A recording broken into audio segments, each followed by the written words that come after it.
Well, good morning. Today is Tuesday, April 4th, 2023, and I am Kenny Polcari, your host of the party. And what is it that you need to know? Well, as you might expect, the OPEC Plus decision sent oil up 6.5% yesterday, and it's up another 1% today. So many appeared to be taken by surprise, which really makes no sense when you think about it, because there's been lots of chatter about it in the days leading up to it. U.S. macro data, though, continues to weaken. PMIs, both in contractionary territory. The RBA, which is the Reserve Bank of Australia, is holding rates steady and expects the U.S. to pivot this summer, to which I say challenge. And Mikey throws cold water on tech, right? But I'm not deterred at all. That's Mikey Wilson from Morgan Stanley. And what do we have for dinner tonight? We're going to have the Rigatoni with chicken and a broccoli pesto. Delicious to make. It was a staple in my house when my kids were little. Okay, so listen. The Dow continues to run, attempting to catch up with the others, right? Yesterday it rose 327 points or 1%, while the S&P added 15 points. The NASDAQ took a breather, though, after the quarter, and it gave up 32 points after Morgan Stanley's Mikey Wilson made some disparaging remarks about the sector. The Russell ended the day flat, while the transports lost 158 points, or 1%. The big news on the day was not the weaker manufacturing PMIs or the weaker construction spending, nor was it the coming arrangement of the former president that's happening today in New York. Oh, no. It was that surprise production cut announcement by OPEC Plus that caught the administration and apparently some traders by surprise. That was really the market talk of the day. And again, I ask you, why? Why was anyone really surprised that they announced this surprise production cut? It happens every time oil veers away from $80 a barrel. It starts with the veiled threats and then the speculation of a cut, and that usually sends oil right back to where the Saudis want it, right? Because they are now in control of the price of oil. The Saudis have not been unclear about this at all. They don't walk around and whisper amongst themselves. They don't whisper it at the OPEC Plus meetings. They've been very clear about what they want, and they make sure that everybody knows it as well, which is why I keep telling you $80 is their sweet spot.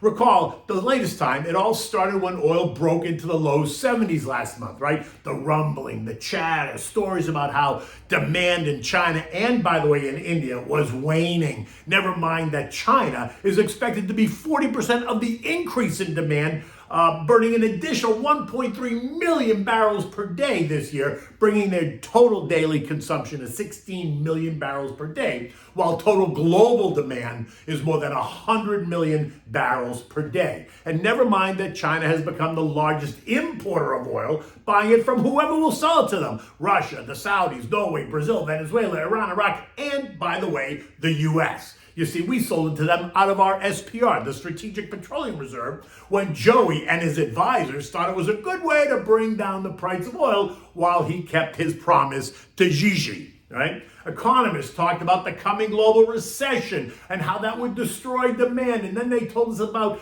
the rise in crude inventories. That would put more pressure on oil prices, right? Oil then cracked $70 a barrel and traded to the low 60s. In fact, 63.5 in late March. And then it really started, right? I told you so in note after note. I repeated the fact that the Saudis want to see oil at $80+ a barrel. Street analysts were calling for $95 a barrel on average for 2023, which means it has to go significantly higher in order to bring that average up. So tell me again, why were you surprised when they announced this production cut? I mean, it's almost orchestrated, right? Exactly the way it's supposed to happen. The only surprise I see is that no one in the administration thought to buy any oil, though, when prices traded down to the low 60s to refill the Strategic Petroleum Reserve. I mean, what were they thinking? They told us that they would, yet they didn't. And so over the weekend, the Saudis did just as they said they would, and what we had been talking about. They had a surprise meeting, which wasn't really a surprise, and with the other OPEC Plus members, and they announced a $1.5 million barrel per day production cut beginning next month and lasting through at least year end. And so oil surged by 6.3% yesterday, the steepest rise in more than 12 months. The XLE adding 4.5%. ExxonMobil was up 6%. Chevron up 4%. Sunoco up 6%. Halliburton up 7.7%. Schlumberger up 6.5%. And Baker Hughes up 3.6%. Now, the media tried to make this think it was a surprise. It wasn't at all. I just don't think they thought it was going to happen, which is curious because it always happens when oil gets too far away from the stated price. This morning, oil is up another 80 cents or 1% at 81.22 a barrel, just above where the Crown Prince's sweet spot is, right? But below where the street says it will be by year end. Next was the weaker economic data, right? The PMIs are now in contraction territory for 5 straight months. The ISM manufacturing PMI coming in at 46.3. The Wall Street Journal reminding us that when this happens, when it falls below 48.7, it usually means the economy is contracting. No kidding. And when the yield curve's inverted, it also usually means the economy is contracting and that we're going into a recession. And guess what? The yield curve is still inverted. In fact, it's been inverted for more than a year now. After yesterday's economic data, we saw prices rise as money moved into the safety of treasuries, anticipating kind of a slowdown, right? And that sent yields lower, but they remain inverted. The 2 year is now yielding 3.98%, while the 10 year is yielding 3.4%. And the 3 and 6 month T-bills are yielding 4.9 and 4.87 respectively, right? So the yield curve remains in complete chaos. And then there were the good news for the health insurers, right? The XLV rising by 1.2% after regulators announced higher reimbursement rates for privately managed and administered Medicare plans. United Health up 4.6%, and that was the largest reason for the surge in the Dow yesterday, right? As it is a Dow member. It added 140 points to yesterday's move.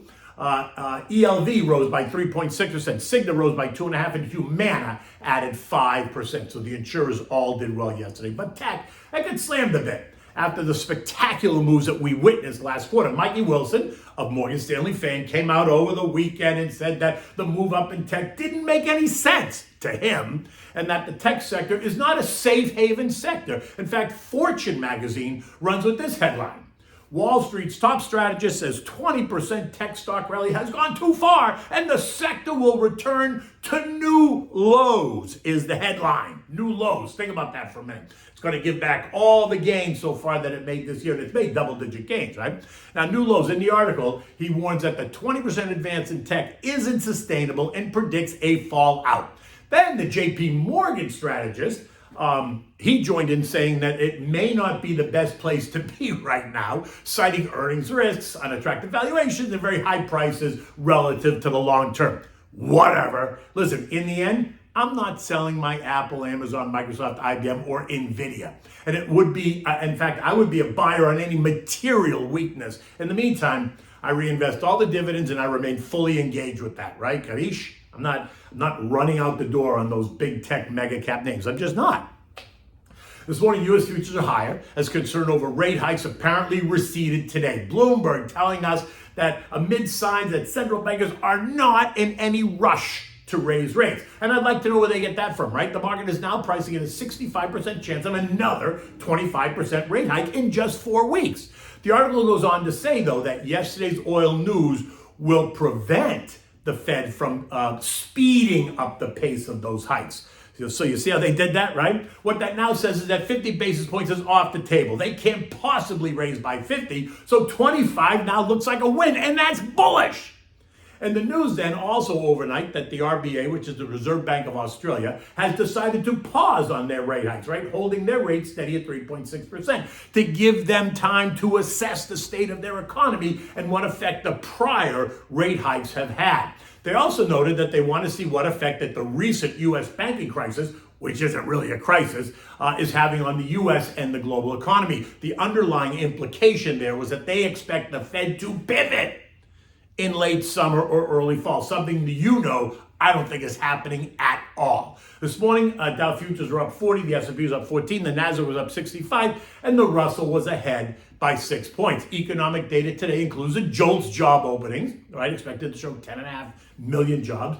Factory orders and durable goods both expected to be slightly lower. European markets were all higher this morning as well. They were up about 0.7% across the board, with the exception of the UK, which is flat on the day, right? Banks and insurers are in the lead across Europe, and investors there are digesting the latest OPEC news, as well as this morning's RBA decision. Gold is holding steady right at $2,000 an ounce, as noted yesterday, right? It's consolidating between 1950 and 2000, with 2000 proving to be a difficult level to pierce for now. So let's just see how that goes, but I continue to see some consolidation right in here. The S&P closed yesterday at 4124, is up 15 points. Remember, the next 2 weeks are really vacation weeks between Passover and Easter, so volumes will decline, and asset managers will place buy orders below current levels and sell orders above current levels to take advantage of any outsized moves in either direction while they are away from their desks. I suspect that there's plenty of demand at the trend line, right, which is 4,025 today, while there's plenty of supply at 4,200. So I think we remain within those trading bands. This is also a holiday shortened week. The non-farm payroll report, though, which is a very important report, is going to be released on Friday, but markets are going to be closed. No one's going to have a chance to react to that report until Monday. Okay, what are we having for dinner tonight? We're having the rigatoni with chicken and a broccoli pesto. Now, look. It's a great, easy dish to make, one that I made once a week when my kids were little and they were growing up, right? They loved it. It was easy to make, and it was always a staple. It gave them a little bit of everything, right? It gives them chicken, gives them broccoli, gives them pasta. And it's also a great party dish because you can make this and it goes a long way. So for this, you need 4 skinless chicken breasts. You cut them up into little bite-sized pieces. You need a big onion, butter, olive oil, garlic, plenty of garlic, salt and pepper, broccoli. You want to trim the broccoli a bit, right? Chop it up into small pieces. Then you want both the flour as well as the stock. You need some half and half, and you need some fresh grated Parmigiana cheese. You want to bring a large pot of salted water to a rolling boil on the back burner and leave it there. Then you want to begin by seasoning your chicken pieces with salt and pepper. Set it aside. In a large pot, you want to heat up some olive oil, add in the sliced garlic, and saute for 4 or 5 minutes until nice and golden. Then you're going to add in the chopped onion, saute that until soft, then add in the broccoli.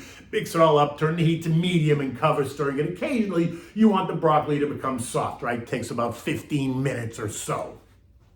While that's happening, in another frying pan, you want to add a dollop of butter and a splash of olive oil. You want to heat it up and get it nice and hot, and then add the chicken pieces into that pan and saute them. Turn the heat to high, saute them, and cook the chicken through and through until it takes on a little bit of a goldeny color. And turn the heat off and just set that aside. You're going to come back to that. Now, go back to the broccoli, right? Turn it off once it's all nice and soft. Turn the heat off, allow it to cool for a couple of minutes, and take out your Cuisinart, right? Your food processor. Add that whole thing, the broccoli, the onions, the garlic, into the food processor and puree it, right? Now add a handful of grated Parmigiana cheese and mix it well, right? Now it's all done. Taste it for seasoning. You can adjust it a little bit with salt and pepper if you need to. Now, add the pasta to the water and cook that for 8 minutes, just until it's al dente. You know the drill, right? Strain it, always reserving a mug full of the pasta water, which is known as the tears of the gods. Now, add the pasta back to the pot, toss in a little bit of the pasta water, mix it, let it kind of absorb it. Now add the chicken and then add the broccoli pesto, mix it really well. Add a little bit of half and half to that once you do it. It makes it a little bit creamy. Mix it well. Always, always, always having extra cheese on the table for your guests, right? It's like a peasant dish. Nothing really fancy about it. But you know what? It's a delicious dish. You can make this whole thing and, maybe it takes you half an hour start to finish. The kids will love it. You'll love it. It's easy to make, and leftovers the next day are even that much better. When you heat it up the next day, just add a little bit more, half and half, put it in the microwave and heat it up.